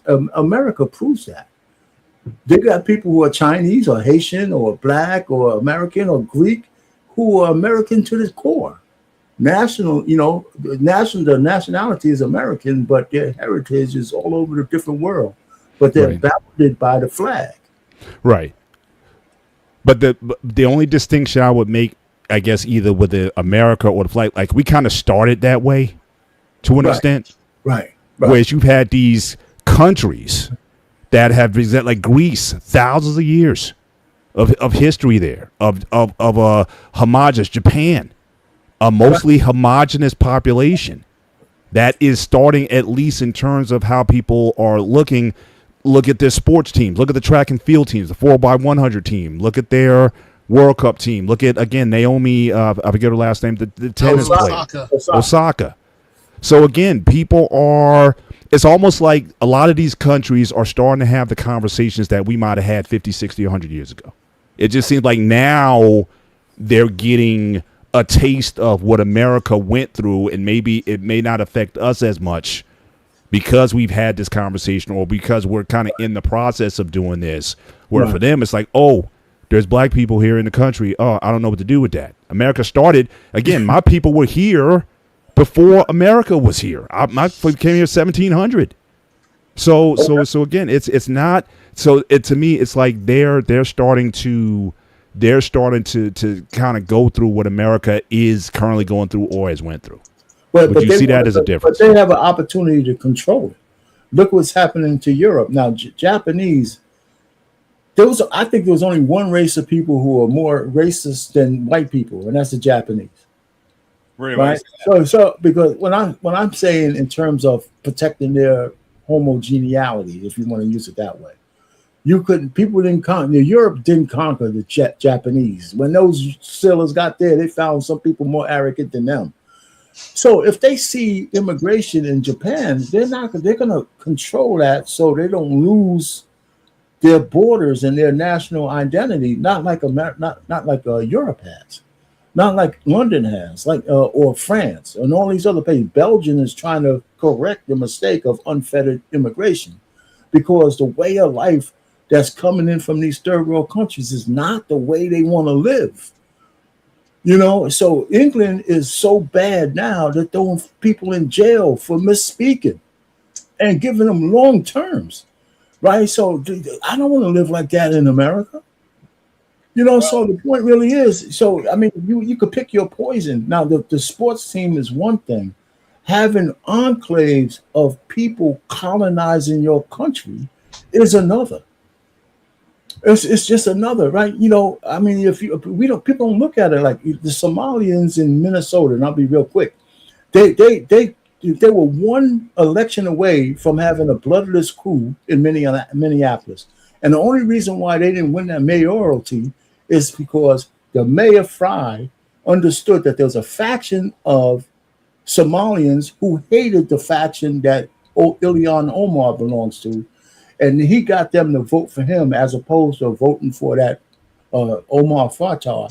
If Omar Fatah would have became mayor, they would have had a bloodless coup of a colony in Minneapolis. They would have been able to change the boards, the laws, and all of that shit. You think it was bad now? They're not American. If you listen to a Somali, they never say they're Americans. They say, I got American citizenship, but I'm a Somali. And, so the point really is, we have this immigration policy that doesn't demand assimilation. It doesn't demand it. You don't have to learn the language. You don't have to pledge allegiance to the flag. You can we're going to give you almost citizenship means nothing now. In Los Angeles, they want to let illegal aliens vote. And they have that on the board right now. Or non-citizens, I should say, vote. How can that? I don't 100% agree with the Japanese comment, because my girlfriend is half Japanese and she's proud. Well, now, that's anecdotal. It's not everybody. I'm talking about as collective, as a society. They're very guarded. That's how they stayed homogeneous. They're very guarded. You can't just walk in there and whip out your Johnson and start spreading your seed over in Japan. Get out of here. Mm-hmm. Well, tell some American soldiers that, but that's another story. Usually proud of all those military bases over there. So I'm just saying. Our parents, my girlfriend, her grandparents met during World War II, and she took her as a bride, war bride, whatever it was called back then, and she lived ever since then here, and she was a very happy woman. Yeah, for sure. But yeah, but like I said, I think these are conversations that people, it's good to have them. And again, I know that gets into a lot of politics and stuff in terms of, again, borders, controlling your borders, national identity. My concern is when you talk about national identity when it comes to ideology. That I get when people start trying to control what you think, or to be an American, you must think in certain ways. I get a little cautious there. Or what religion that you have, I got issues with.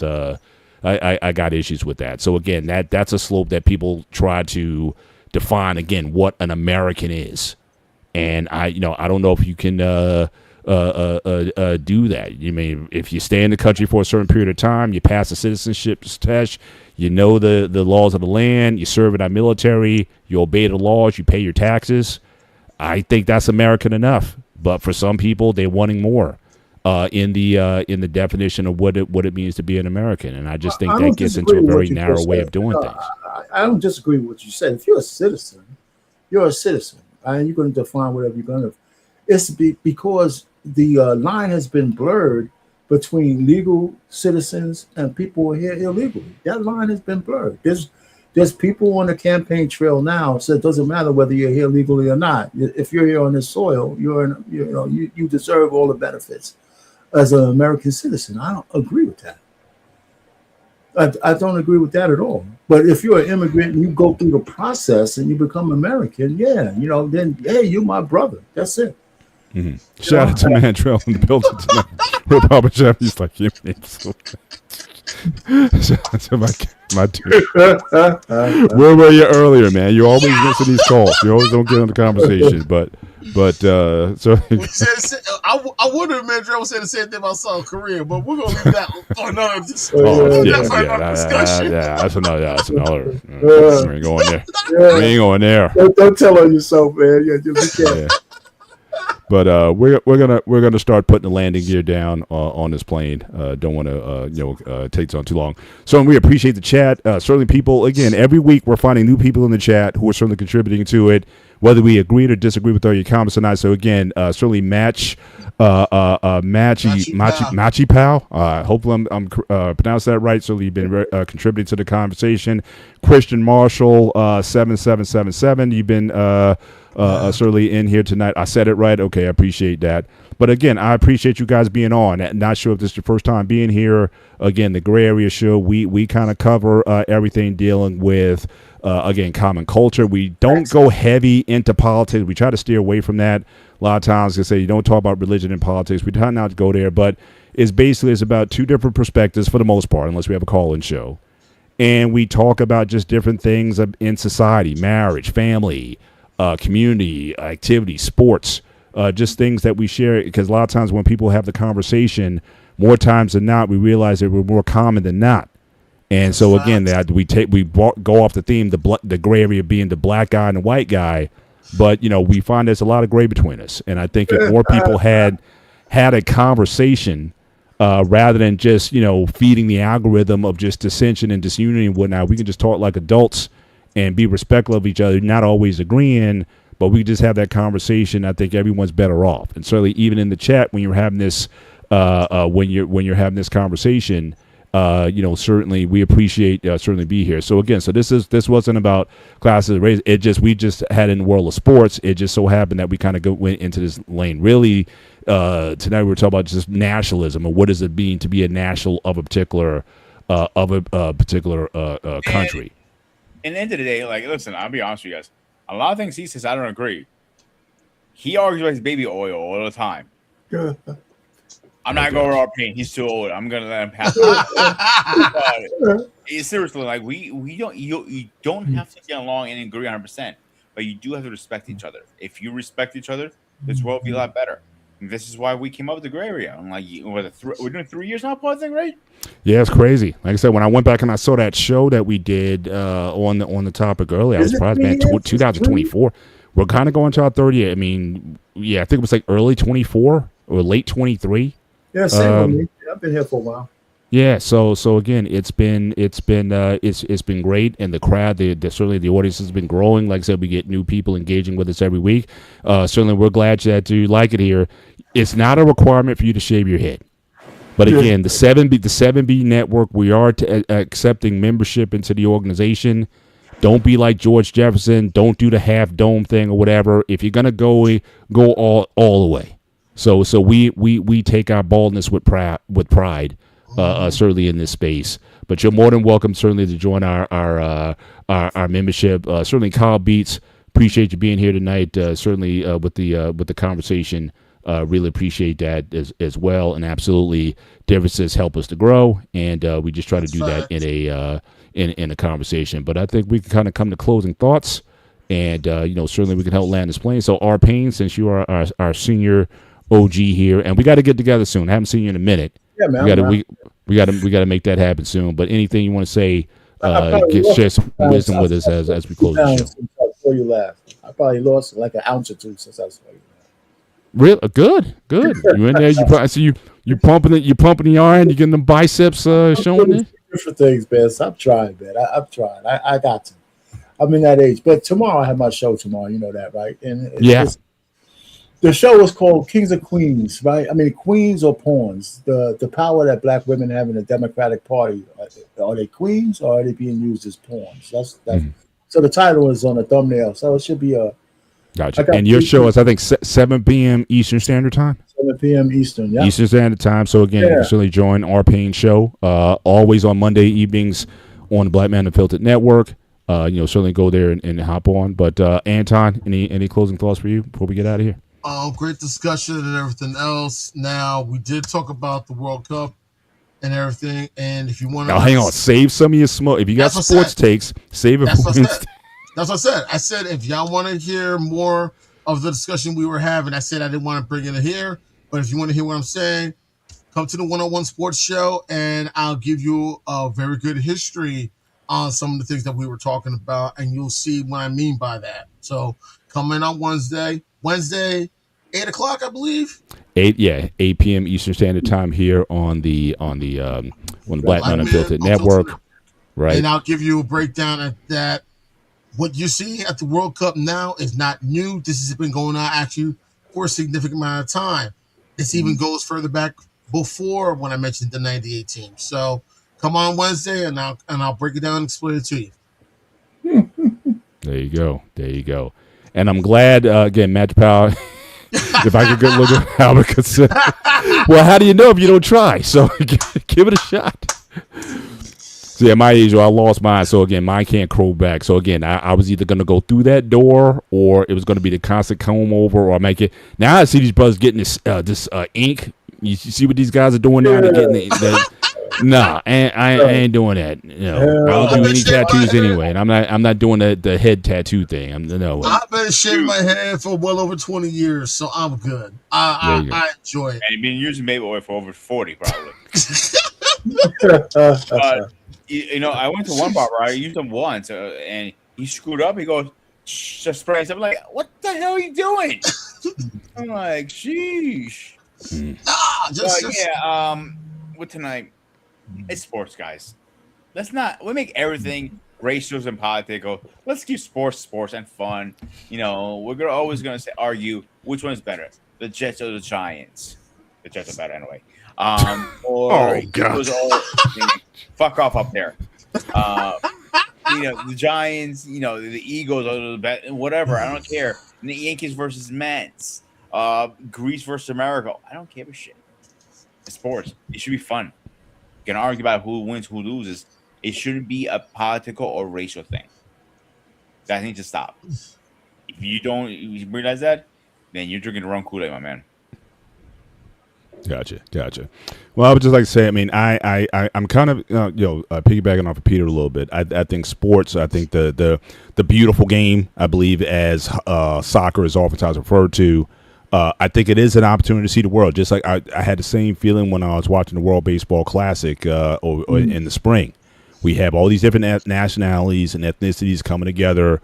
Certainly playing the game. You're seeing how different teams react. They have different cultural practices and whatnot. I think it's a beautiful thing. I appreciate humanity. Again, our ability to adapt all the ways that we're different, not just trying to be homogenous to one type of way of doing things.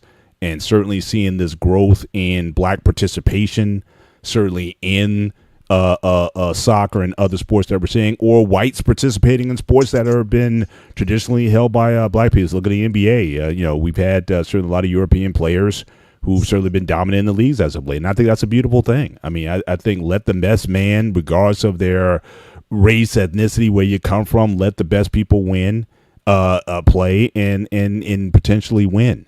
And I think, certainly this, I think, is a celebration of humanity, not just an opportunity for people to revel in their fears, but, oh, my gosh, our civilization is going to be taken over. I mean, humans were evolving. And, again, I understand the importance of borders, but we may need to do a redefine what borders mean, because populations are changing. Ethnicity-wise, demographically, people are intermarrying and whatnot. So, again, if you expect your grandkids to look at how your great-great-grandmother did, that may not be happening in the future. And we need to, as a human family, if we're ever going to, succeed for the next 1,000 years, because we certainly have the weapons now to do things to each other that they'll take everything out. And then we're going to ask ourselves, was it all worth it at the end of the day? Or can we come together and form not only a more perfect union in the United States, but globally? Can we, form something that, we can see our kids and our grandkids in the future playing and doing things together and be better than what we were? And so, again, hopefully this show is part of that effort to lead a conversation, to have people have more healthier dialogue, even when we disagree with each other. And, so that's also what, sort of the gray area, what we always strive for here. So again, no show next weekend. Enjoy your celebrations. And, we'll see you in we'll see you in a couple of weeks. We'll see you in a couple of weeks. And actually, again, my wife, she's actually going to be out of, because so Arpane or Anton, I may reach out to you guys. I'm going to be a bachelor for a couple of days. I don't see how I'm going to do it, but I may reach out to you guys. If you guys are around, maybe we can break bread then. Yeah. Paul, I'm usually the one who gets you in trouble, but I can't. I got misses on the other side of this wall. So you're on your own this time. See ya. Yeah. I'm gonna try, man. Got to soldier on. But again, we appreciate you guys being part of the conversation. Just make sure you hit the like button so as you leave the show. Not only here, hop on over to Spartan HQ. Show some love over there as well. We're very close to monetization on that channel, and we're doing a lot of hard work there to make sure that channel's successful. So definitely looking forward to hit the like button if you like the show tonight. If you want to see more of what we got on that channel, hit that subscribe button as well. You know it. Well, again, for all you guys, certainly enjoy the rest of your week. Continue to enjoy the games around the 32. Some teams got eliminated today. Continue to enjoy everything. But until next time, take care. God bless, and we will see you next week. Good night.